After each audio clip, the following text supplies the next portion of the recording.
Oi cinéfilos, meu nome é Caroline e bem-vindos a mais um vídeo do Assista um Filme. Hoje, em homenagem ao lançamento do remake de O Beijo da Mulher-Aranha, que chega aos cinemas nesta quinta-feira, eu vim falar sobre o primeiro filme, feito, O Beijo da Mulher-Aranha, de 1985. Na prisão durante a ditadura militar, dois homens dividem uma cela. Luiz Molina, um homossexual preso por desvio de conduta, e Valentim Arregui, um preso político. Para suportar o confinamento, Molina narra antigos filmes melodramáticos misturando fantasia e realidade. Aos poucos, uma inesperada conexão emocional se forma entre os dois. O filme é uma coprodução Brasil e Estados Unidos e é dirigido por Hector Babenco, sendo seu roteiro uma adaptação feita por Leonard Schrader, que por sua vez tem como base o livro escrito por Manuel Puig, publicado em 1976. O filme inclusive foi indicado ao Oscar de melhor filme, ele também recebeu outras 3 indicações na premiação e acabou levando para casa a estatueta de melhor ator, que foi para William Hurt. E como eu já falei aqui algumas vezes, ano passado eu entrei numa jornada de assistir a todos os filmes indicados ao Oscar de melhor filme entre 1968 e 2025, que no final renderam aí o meu TCC, que é esse livro aqui, Era Uma Vez no Oscar. E durante essa minha jornada acabou acontecendo uma crescente admiração pelo William Hurt, que está presente em diversos dos indicados.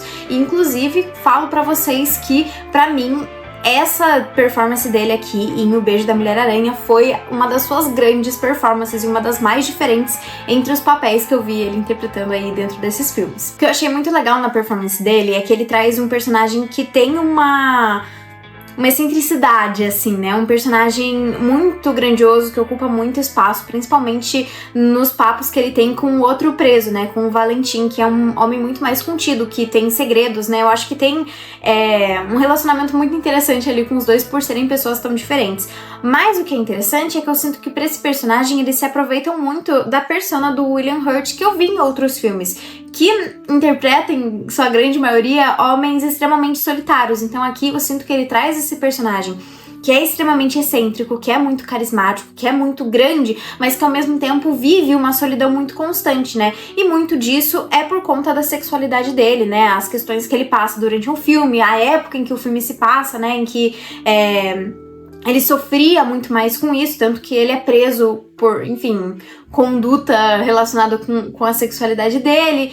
Então é um personagem que se esconde muito nessa grandiosidade, ele usa quase isso como uma armadura. E muito disso a gente vê também nessa vontade dele de criar essas histórias, se inspirar em filmes, e que tem todo um glamour pra realmente não ter que lidar com a realidade que ele está vivendo ali dentro da prisão. Molina, então, é um homem sonhador e sensível que é constantemente desprezado pelo mundo e pelo seu redor, o que justifica muito da sua indiferença para a situação política, Algo que é tão importante pro Valentim e que aqui pro Molina é algo que ele não tá muito interessado, assim, dentro da história, e ele acaba aprendendo muito ali com as trocas que ele tem com o Valentim, Mas por conta dessa forma como ele é tratado pelo restante do mundo, ele aprende a se colocar como prioridade a todo momento. E eu já vou começando falando de um spoiler do filme, um dos grandes acontecimentos, então já vou deixar a tela toda em preto e branco, mas acho que é importante pra gente também entender um pouco do personagem e também de como o filme trata ele,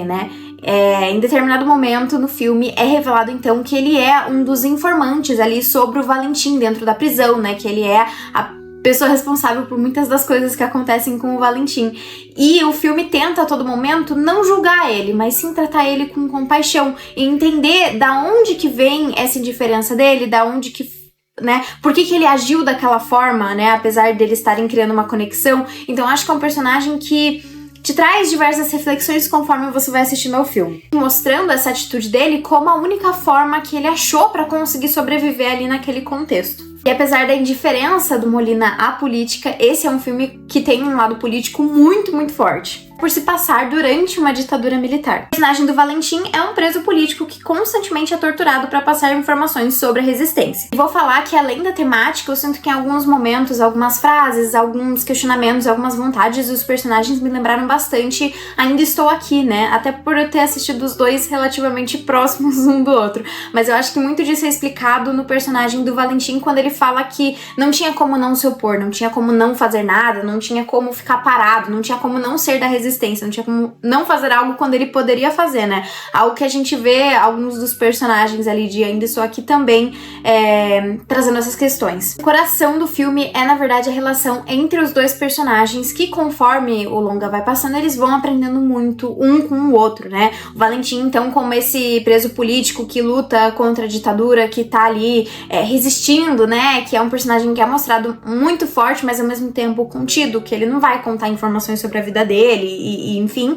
E o Molina sendo o completo oposto disso, né? Um personagem que não se importa muito com a situação política do que tá acontecendo e quer falar sobre ele mesmo, sobre as histórias dele, sobre o que ele acha das coisas que não necessariamente importam ali pro contexto político que tá sendo vivido. De início, o Valentim vê o seu companheiro de cela como fraco e superficial, mas o afeto que ele acaba sentindo pelo Molina acaba se conectando novamente com o lado humano do Valentim, que é algo que ele já tinha esquecido por muito tempo, até por estar de cabeça nessa coisa da resistência, dessa luta constante, em que você não pode ter, digamos, pontos fracos, né, que esses pontos fracos te fazem fracos, né, esses pontos mais humanos, e o Molina, de certa forma, ensina ele que também são forças, né, também são partes importantes. E o Molina acaba vendo esses sacrifícios que o Valentim toma ali ao longo da sua vida e entende a importância dessa imposição, a importância de se fazer algo quando você consegue, né? Quando você tem esse poder de ajudar, né, enfim. E também por meio da relação dos dois, o filme mostra e ressalta a importância desses relacionamentos e conexões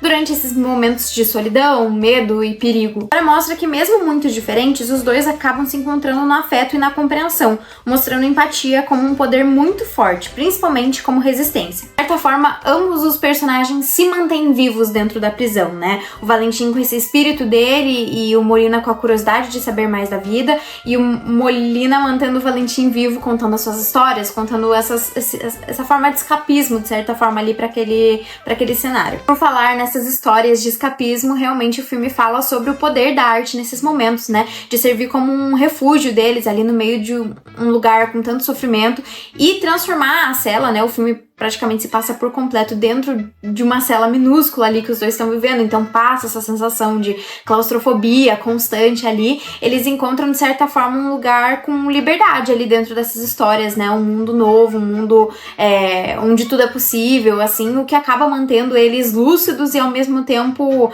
ativos, assim, ali dentro daquele lugar. Molina usa os filmes antigos, que inclusive tem um tom político fortíssimo, apesar do personagem apenas focar na alienação que eles garantem, como forma de escapar da realidade violenta da prisão, evidenciando como o cinema e a fantasia podem oferecer consolo, mas também esconder verdades difíceis. E eu acho que são nessas cenas de fantasia, nessas cenas mais fantásticas durante as histórias do Molina, que a direção realmente se sobressai, assim, saindo daquele lugar triste, escuro, claustrofóbico e pequeno e dando vida aí a histórias que são enormes, né, que são extremamente dramáticas e glamurosas, com figurinos muito bonitos, com lugares interessantes e fantasiosos e mágicos, né, de certa forma.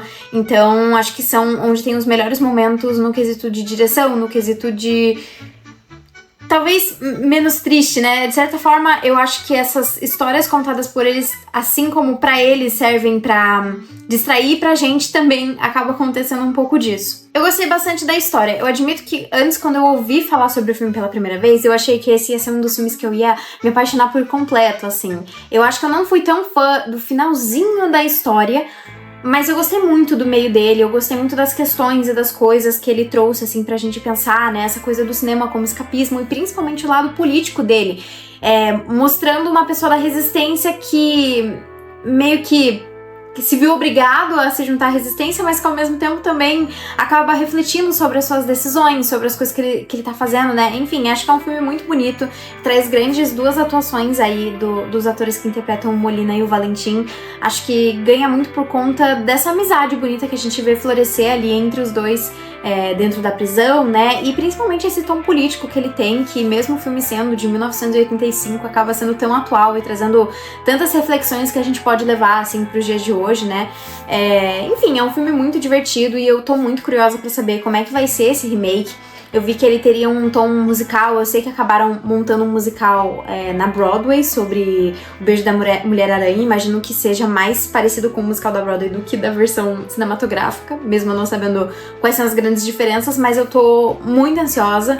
Acho que é um filme que eu ouvi falar muito bem, então eu imagino que eu vou gostar bastante, assim, né? Bem, pra mim esse filme tem uma nota de 8.3 e ele infelizmente não tá disponível em nenhum streaming. Eu sei que ele tá no reserva Imovision, que não é um streaming tão comum assim, mas tem alguns filmes bem legais lá, então pra quem quer muito assistir, acho que tem essa opção.